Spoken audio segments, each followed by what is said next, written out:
Assalamualaikum warahmatullahi wabarakatuh. Today I want to read writing assignment task 1 and task 2. Task 1. In 1995, the proportion of people born in Australia living in cities was around 50%, while the percentage of those born outside Australia was slightly higher at about 60%. Meanwhile, roughly 20% of Australian-born individuals lived in towns, compared to approximately 10% of those born outside Australia.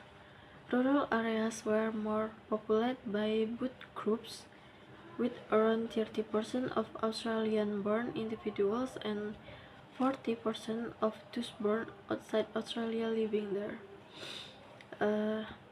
By 2010, the population distribution shifted more towards cities. Around 55% of Australian-born individuals and 80% of those born outside Australia resided in urban areas. There was a noticeable decline in rural population, with only about 15% of Australian-born and under 10% of foreign-born individuals living there. The proportion of people living in towns also decreased, reaching approximately 10% for both groups.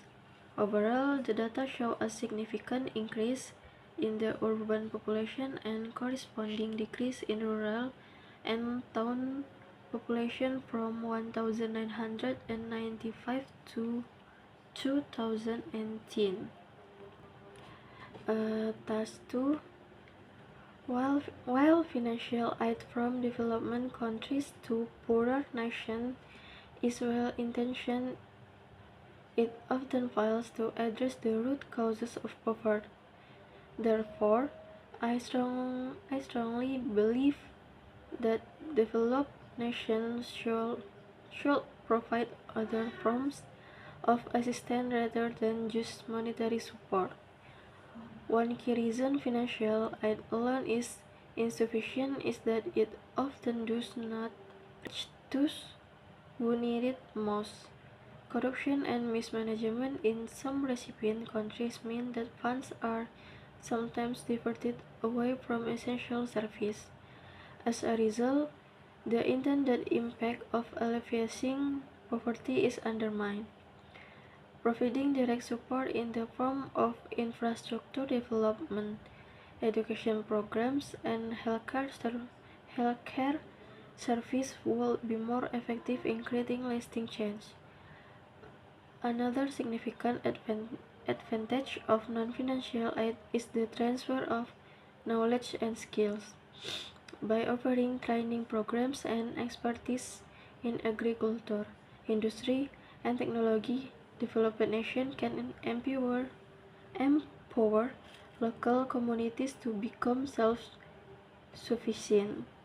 For instance, educational initiatives can equip individuals with the skills needed to secure better jobs, ultimately reducing long-term poverty. Moreover, investment in sustainable development projects, such as renewable energy and water sanitation system, can provide long-term benefits without the risk of dependency on foreign aid. These initiatives not only improve living conditions but also create job opportunities and stimulate local economies. That being said, financial aid shall not be entirely dismissed. In times of crisis, such as natural disaster or conflicts, immediate monetary assistance can be crucial. However, it should be part of a broader strategy that includes capacity building and long-term development support. In conclusion, While financial aid has its place in emergency situations, it is not a sustainable solution for eradicating poverty. Developed countries should focus on providing practical support, knowledge transfer, and investment in infrastructure to empower poorer nations and promote long-term self-reliance. That's all from me. Thank you. Assalamualaikum warahmatullahi wabarakatuh.